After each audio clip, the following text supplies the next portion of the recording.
Olá, irmãos e irmãs em Cristo! Venho aqui hoje gravar para vocês mais um vídeo do meu canal revelando as profecias da Bíblia. E no vídeo de hoje é a série O Grande Conflito, capítulo 41, A Desolação da Terra. Antes de eu falar sobre este assunto, eu preciso da ajuda de vocês para se inscreverem no meu canal revelando as profecias da Bíblia. Deixe seu like, ative os sininhos de notificações para receberem o meu vídeo. Compartilhe com o maior número de pessoas que vocês puderem o conteúdo do meu canal. Preciso da ajuda de vocês. Antes de eu falar sobre esse assunto, vamos orar para fortalecer cada vez mais a nossa fé. Querido Deus e Pai, muito obrigado por mais um dia, Senhor, que eu possa pregar a Tua palavra, para que eu possa ficar pertinho de Ti, meu Pai, sentir a Tua presença em minha vida. Por isso, meu Deus, fique comigo nesses minutos e segundos que eu estarei pregando a Tua palavra. Tudo isso agradeço e peço em nome do meu Salvador, Jesus Cristo. Amém. Então vamos lá, povo de Deus. A desolação da terra. Os seus pecados se acumularam até o céu, e Deus se lembrou das iniquidades dela. No cálice em que vos deu de beber, dá-lhe em dobro. Quanto ela se glorificou em delícias esteve, dá-lhe outro tanto em tormento e pranto. Porque diz em seu coração, estou assentada como rainha, e não sou viúva, e não verei o pranto. Portanto, num dia virão as pragas, a morte, o pranto e a fome, e será queimada no fogo, porque é forte o Senhor Deus que a julga. E os reis da terra se prostituíram com ela e viveram em delícias. A chorarão e sobre ela prantearão, dizendo, ai, ai daquela grande Babilônia, aquela forte cidade, pois numa hora veio o seu juízo. Apocalipse capítulo 18, versos 5 a 10. Os mercadores da terra que se enriqueceram com a abundância de suas delícias estarão longe pelo temor de seu tormento, chorando e lamentando e dizendo, ai, ai daquela grande cidade que estava vestida de linho fino, de púrpura de escarlata, e adornada com ouro e pedras preciosas e pérolas, porque numa hora foram assoladas tantas riquezas. Apocalipse capítulo 18, verso 3, 15 e 16. Tais são os juízos que caem sobre Babilônia no dia da visitação da ira de Deus.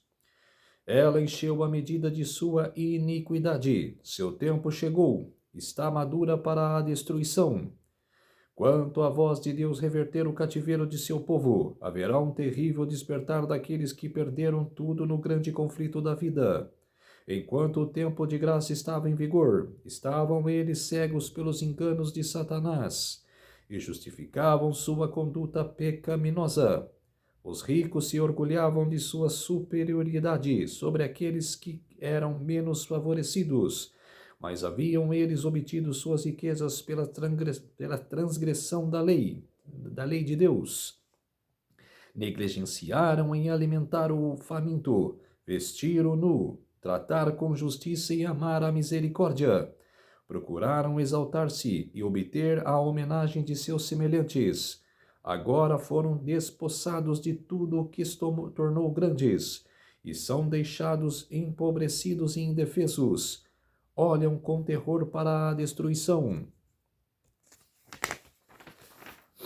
dos ídolos que preferiram em lugar de seu Criador, venderam a alma pelas riquezas e prazeres terrenos, e não buscaram tornar-se ricos para com Deus. O resultado, sua vida foi um completo fracasso. Seus prazeres tornaram-se agora em amargor de fel. Seus tesouros foram corrompidos. Os lucros de uma vida inteira foram arrebatados num só momento. Os ricos olham com lamento para a destruição de seus palacetes, para o espanrem de seu ouro e prata, mas suas lamentações são silenciadas pelo temor que o possui de perecer com seus ídolos. Os ímpios estão cheios de pesar, não por causa de sua pecaminosa negligência para com Deus e seus semelhantes, mas porque Deus venceu. Lamentam o que o resultado seja aquele que testemunham agora. Contudo, não se arrepende de sua impiedade. Eles não deixariam se pudesse de tentar algum meio de vencer. O mundo vê aqueles de quem escarneceram e zombaram, os quais almejavam eliminar, passarem ilesos através das pestilências, tempestades e terremotos. Aquele que é para os transgressores de sua lei um fogo consumidor e para seu povo um seguro pavilhão.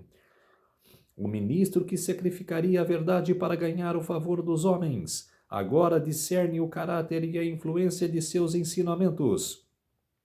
É manifesto que os olhos oniscientes o estiverem observando enquanto se encontrava no púlpito, enquanto andava pelas ruas, enquanto se misturava com os homens nas várias cenas da vida.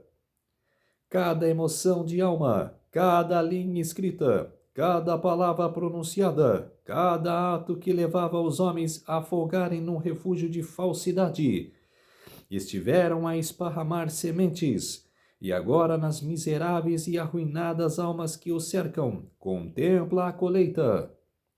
Diz o Senhor: cura uma ferida da filha de meu povo, leviamente, dizendo: paz, paz, quando não há paz. Entristecestes o coração do justo com falsidade, e não o havendo eu entristecido, e esforçastes as mãos do ímpio para que não se desviasse de seu mau caminho e vivesse. Jeremias capítulo 8, verso 11 e Ezequiel capítulo 13, verso 22. Ai dos pastores que destroem e dispersam as ovelhas de meu pasto. Eis que visitarei sobre vós a maldade de vossas ações.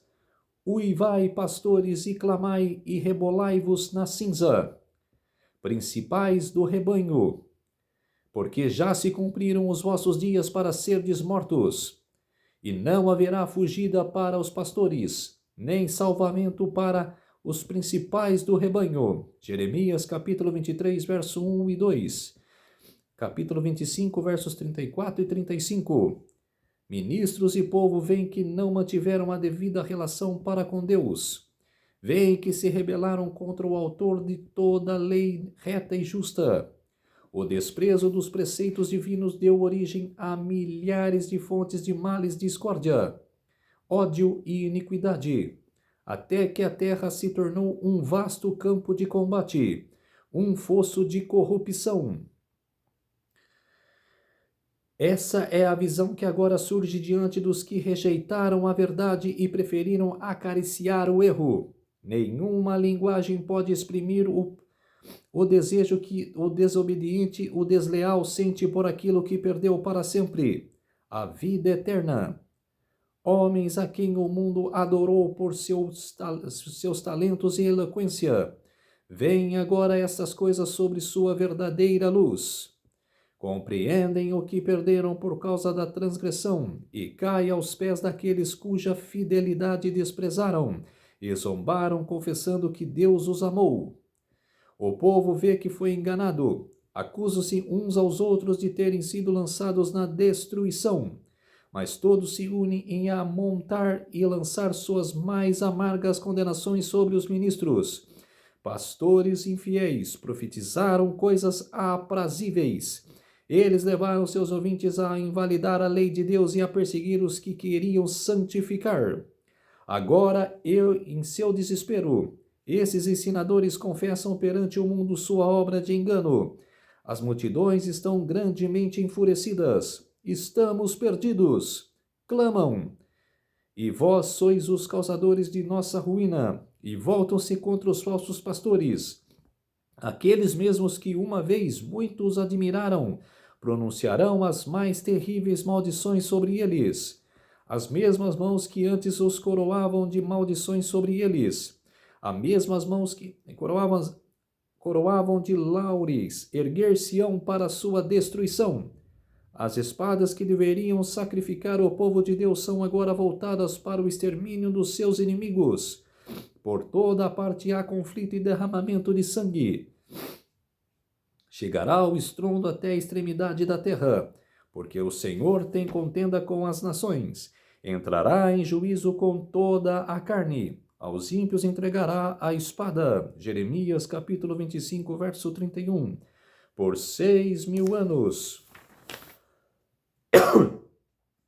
O grande conflito esteve em curso. O Filho de Deus e seus mensageiros celestiais estiveram em luta contra o poder do maligno, para advertir, iluminar e salvar os filhos dos homens. Agora todos fizeram sua decisão. Os ímpios uniram-se completamente a Satanás em sua luta contra Deus. Chegou o tempo de Deus reivindicar a autoridade de sua menosprezada lei. Agora a controvérsia não é somente com Satanás, mas também com os homens. O Senhor tem contenda com as nações. Os ímpios entregará a espada. A marca do livramento foi posta sobre aqueles que suspiram e que gemem por causa de todas as abominações que se cometem. Agora sai o anjo da morte, representado na visão de Ezequiel, pelos homens com as armas destruidoras, aos quais é dada a ordem: matai velhos, mancebos e virgens, e meninos e mulheres até exterminá-los. Mas a todo homem que tiver o sinal não vos chegueis, e começai pelo meu santuário, diz o profeta. E começaram pelos homens mais velhos que estavam diante da casa. Ezequiel capítulo 9, versos 1 a 6. A obra de destruição começa entre aqueles que professam ser os guardiões espirituais do povo. Os falsos atalais são os primeiros a cair. Não há ninguém de quem se compadecer ou a quem poupar. Homens, mulheres, donzelas e criancinhas perecem juntamente. O Senhor sairá do seu lugar para castigar os moradores da terra, e por causa de sua iniquidade, e a terra descobrirá o seu sangue, e não encobrirá mais aqueles que foram mortos. Isaías capítulo 26, verso 21. E esta será a praga com que o Senhor ferirá a todos os povos que guerrearem contra Jerusalém. A sua carne será consumida, estando eles de pé, e lhes apodrecerão os olhos nas suas órbitas, e lhes apodrecerá a língua na sua boca. Naquele dia também acontecerá que haverá uma grande perturbação do Senhor entre eles, porque pegará cada um na mão do seu companheiro, e acalhar-se-á a mão de cada um contra a mão de seu companheiro. Zacarias capítulo 14, verso 12 e 13. Na tresloucada contenda de suas próprias e ferozes paixões, e pelo derramamento terrível da ira de Deus sem mistura, caem os ímpios habitantes da terra, sacerdotes, governadores e povo, ricos e pobres, exaltados e rebaixados, e serão os mortos do Senhor naquele dia, desde uma extremidade da terra até a outra extremidade da terra. Não serão planteados, nem recolhidos, nem sepultados. Jeremias capítulo 25, verso 33. Está falando no dia da volta do Senhor aqui. Os ímpios vão morrer com a glória do Senhor e ali mesmo vão ficar atirados no chão. Não vão ser enterrados. Até 1000 anos. Se passarem 1000 anos, os salvos passaram com Cristo lá no céu, eles ficarão ali. Satanás andará com seus anjos, com os demônios, sem atentar ninguém. É uma prisão de Satanás. Ele vai ver os mortos ali, ímpios, que foram escolhidos, que os mortos escolheram ficar do lado de Satanás, né, os ímpios, e ele vai ficar lá com os demônios sem atentar ninguém. É a prisão de 1000 anos de Satanás.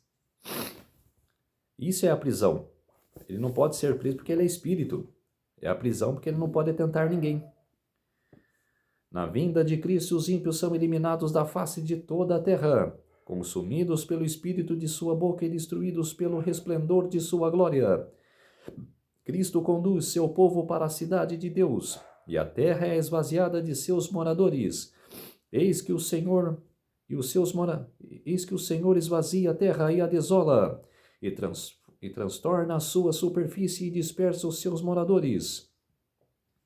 De todos se esvaziará a terra, e de todos será saqueada, porque o Senhor pronunciou esta palavra. Porquanto transgride as leis, mudam os estatutos e quebram a aliança eterna. Por isso a maldição consome a terra, os que habitam nela serão desolados. Por isso serão queimados os moradores da terra. Isaías capítulo 24, verso 1, 3, 4 e 6.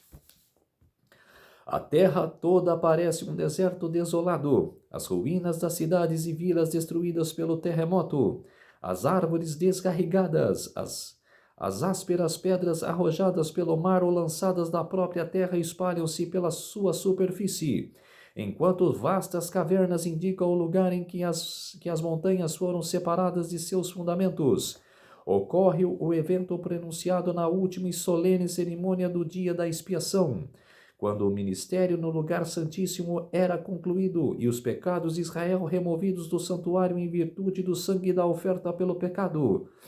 E na presença da congregação o sumo sacerdote confessava sobre ele todas as iniquidades dos filhos de Israel e todas as suas transgressões segundo todos os seus pecados, pondo sobre a cabeça do bode. Levítico capítulo 16, verso 21. De maneira semelhante ao se completar a obra da expiação no santuário celestial, então na presença de Deus, dos anjos celestiais e do exército de redimidos, serão postos sobre Satanás os pecados do povo de Deus. Ele será declarado culpado de todo o mal que o fez cometer. E assim como o bode emissário era enviado para uma terra desabitada, Satanás será banido para a terra desolada, que se encontrará com um deserto desprovado e fúnebre. João, o revelador, prediz o banimento de Satanás e a condição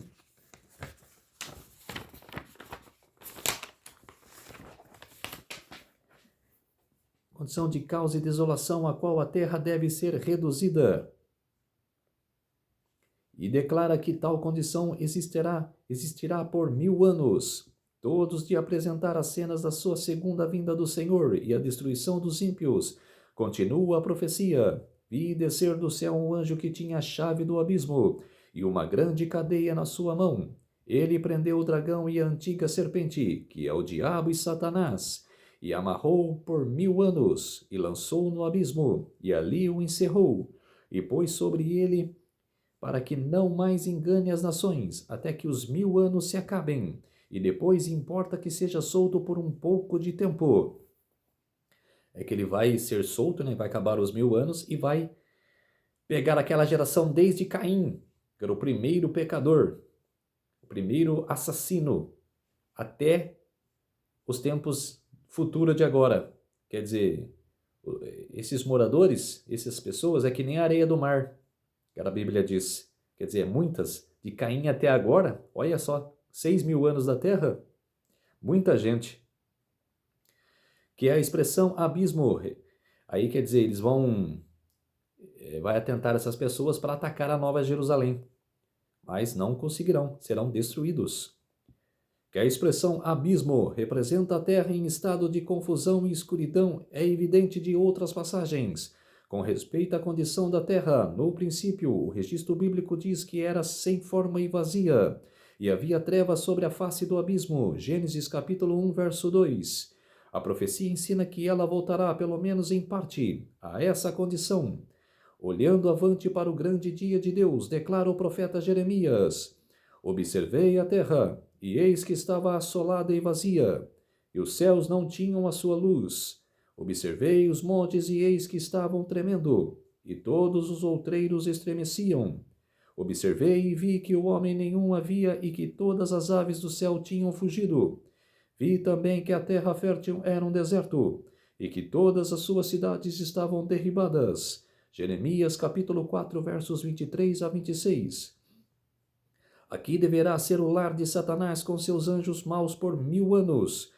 Limitando a terra, não terá acesso a outros mundos para tentar e assediar aqueles que jamais caíram. E nesse sentido que ele estará preso, não restou ninguém sobre o qual ele pode exercer seu poder. Está inteiramente apartado da obra de engano e ruína que por tantos séculos foi o seu único deleite. O profeta Isaías, contemplando o futuro no tempo da queda de Satanás, exclama: como caístes do céu, ó estrela da manhã, filha da alva, como fostes lançado por terra, tu que debilitavas as nações, e tu dizias no teu coração: eu subirei ao céu acima das estrelas de Deus, exaltarei o meu trono.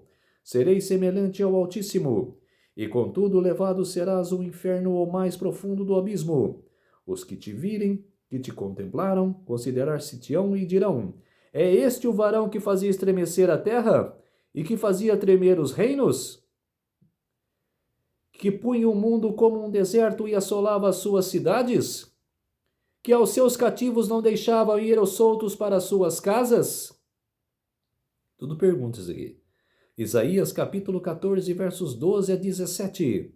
Por 6.000 anos a obra de rebelião de Satanás tem feito estremecer a terra.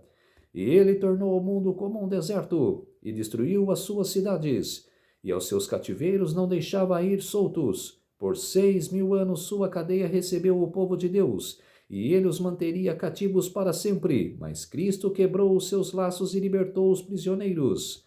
Mesmo os ímpios agora estão colocados além do alcance do poder de Satanás, e sozinho com seus anjos maus permanecerá ele a observar o efeito da maldição que o pecado produziu.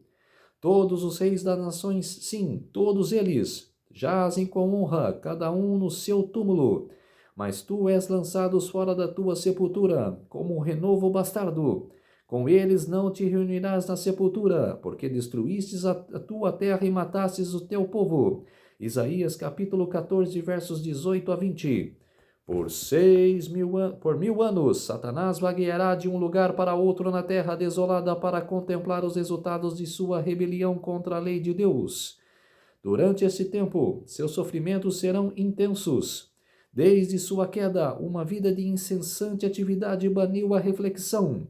Agora está ele despossado de seu poder e deixado a contemplar a parte que desempenhou desde sua primeira rebelião contra o governo do céu, e para pressaigar com temor e tremor o terrível futuro, quando deverá sofrer por todo o mal que causou e ser punido pelos pecados que fez cometer. Ao povo de Deus o cativeiro de Satanás trará contentamento e regozijo, diz o profeta. Acontecerá que no dia em que Deus vier a dar-te a descanso do teu trabalho, e do teu tremor e da dura servidão com que te fizeram servir, então proferirás este dito contra o rei de Babilônia, representando aqui Satanás, e dirás: como cessou o opressor, já quebrantou o Senhor o bastão dos ímpios e o cetro dos dominadores, aquele que feria os povos com furor, com praga incessante, o que com ira dominava as nações, agora é perseguido sem que alguém o possa impedir. Isaías capítulo 14, versos 3 a 6. Durante os 1.000 anos, entre a primeira e a segunda ressurreições, tem lugar do julgamento dos ímpios. O apóstolo Paulo aponta para esse juízo como o evento que se segue ao segundo advento. Nada julgueis antes de tempo, até que o Senhor venha, o qual também trará a luz das coisas ocultas das trevas, e manifestará os desígnios dos corações. 1 Coríntios capítulo 4, verso 5. Daniel declara que veio o ancião de dias. Foi dado juízo aos santos do Altíssimo. Daniel capítulo 7, verso 22. Nesse tempo, os justos reinaram como reis e sacerdotes de Deus. João no Apocalipse diz: vi tronos, e assentaram-se sobre eles, e foi-lhes dado o poder de julgar. Serão sacerdotes de Deus e de Cristo, e reinarão com ele 1.000 anos. Apocalipse capítulo 20, versos 4 a 6. É nesse tempo que, conforme predito por Paulo, os santos hão de julgar o mundo. 1 Coríntios capítulo 6, verso 2. Em união com Cristo julgam os ímpios, comparando os seus atos com o código, a Bíblia, decidindo cada caso segundo as ações praticadas no corpo. Então a punirão que os ímpios deverão sofrer é atribuída de acordo com as suas obras, e registrada em frente aos seus nomes no livro da morte. Também Satanás e os anjos maus são julgados por Cristo e seu povo. Diz Paulo: não sabeis vós que havemos de julgar os anjos? 1 Coríntios capítulo 6, verso 3. E Judas declara que os anjos que não guardam o seu principado, mas deixaram a sua própria habitação, reservou na escuridão e em prisões eternas até o juízo daquele grande dia. Judas capítulo 1, verso 6. A segunda ressurreição ocorrerá no encerramento dos 1.000 anos. Então os ímpios ressuscitarão dos mortos, compadecendo perante Deus para a execução do juízo escrito. Assim João, o revelador, depois de descrever a ressurreição dos justos, diz: Mas aos outros mortos não reviveram até que os 1000 anos se acabaram. Apocalipse capítulo 20, verso 5. E Isaías declara a respeito dos ímpios: serão amontoados como presos numa masmorra, e serão encerrados num cárcere e serão visitados depois de muitos dias. Isaías capítulo 24, verso 22. Então, povo de Deus, a desolação da terra acontecerá quando, primeiro, voltamos lá atrás, decreto dominical. Estamos vivendo no período do juízo dos mortos. Decreto dominical, Apocalipse 6, o 6º selo será aberto, por enquanto foram 5 selos abertos. Decreto dominical, abre-se o 6º selo. Aí virá a pregação dos 144.000. Estou fazendo uma linha profética aqui. Decreto dominical. Depois, pregação dos 144.000. Pregar o último evangelho da terra. As 3 mensagens angélicas. Selou o povo de Deus. Aí vem o fechamento da porta da graça. Jesus, no lugar santíssimo, joga o último incensário para perdoar aqueles que ainda se arrependem, que quer o selo de Deus. Jogou, está feito, está decidido todos os casos. Aí os 4 anjos que estão prendendo os ventos, em Apocalipse 7, verso 1, eles soltam. Aí começa a derradeira destruição. Aí Jesus dá 6 trombetas para os anjos tocarem. As 6 primeiras trombetas, contra a fação de Satanás, prejudicando o seu povo ímpio. E nas 6 trombetas ele prejudica o seu povo. É uma grande tribulação como nunca houve. Vocês vão ver parentes seus envolvidos que não aceitaram Cristo em sua vida. Vão ver eles sofrendo nas trombetas. E vocês vão assistir tudo. Os cristãos vão assistir tudo. Mas vão estar selados. Não vão ser atingidos, mas vai assistir tudo. Com grande temor. As 6 primeiras trombetas foram tocadas. Vai cair as pragas. Vai cair as pragas. Não, antes de cair as pragas, a 7ª trombeta é tocada. Anunciará o dia, a hora, o dia da segunda volta de Cristo. Vai mostrar no céu os 10 mandamentos. O 4º mandamento brilhando como uma luz ofegante. Vai brilhar o 4º mandamento. Lembra-te do dia do sábado para santificar. E as pessoas aceitaram o domingo. Aceitaram o selo da besta. E eles olharão com ódio. E vão olhar para os seus líderes. E vai falar assim: olha lá o mandamento que está ali. O 4º mandamento. Lembra-te do dia de sábado para santificar. E vocês os ensinaram. Ensinaram a nós guardar domingos e festas. E vai cobrar eles. Porque eles eram inocentes na igreja, acreditaram em barbúndias e não quiseram aceitar o selo de Deus. Caíram na arapuca de aceitar o selo da besta. Por isso, eles vão cobrar os líderes, como Ellen G. White aqui diz. Eles vão cobrar os líderes. Aí vai destruir eles. E vai cair as pragas incessantemente. E Satanás virá com os demônios personificando Cristo. E ele vai falar: não, eu mudei mesmo. O sábado para o domingo. E eu tenho autoridade. Aí vai acontecer cair as pragas. E ele vai fazer a cabeça do povo para perseguir os remanescentes que aceitaram o selo de Deus. Que aceitaram o sábado do Senhor. Aí Jesus vai vir. Aí vai salvar o povo. Então, quer dizer, estamos às portas ao decreto dominical. E quando chegar o decreto dominical, se prepare. 1260 dias. Aí Daniel 12, lá no versículo 10, fala... Feliz aquele... ainda vai chegar a 1290 dias. Ressurreição especial. Ellen G. White, todos que passaram pelo desapontamento, até agora que acreditaram na terceira mensagem angélica, que estudaram e guardaram no seu coração a terceira mensagem angélica, vão ressuscitar para vir andar junto com 144 mil. Vão acalentar o povo de Deus. Vai vir para acalmar o povo de Deus. Depois, felizes aqueles que chegam até 1335 dias, que é a sétima trombeta, o anúncio do dia e a volta do Senhor. O dia e a hora da volta do Senhor. Então, quer dizer, a profecia é maravilhosa. Temos que estudar para entender o que vai acontecer no futuro. Tá bom, povo de Deus?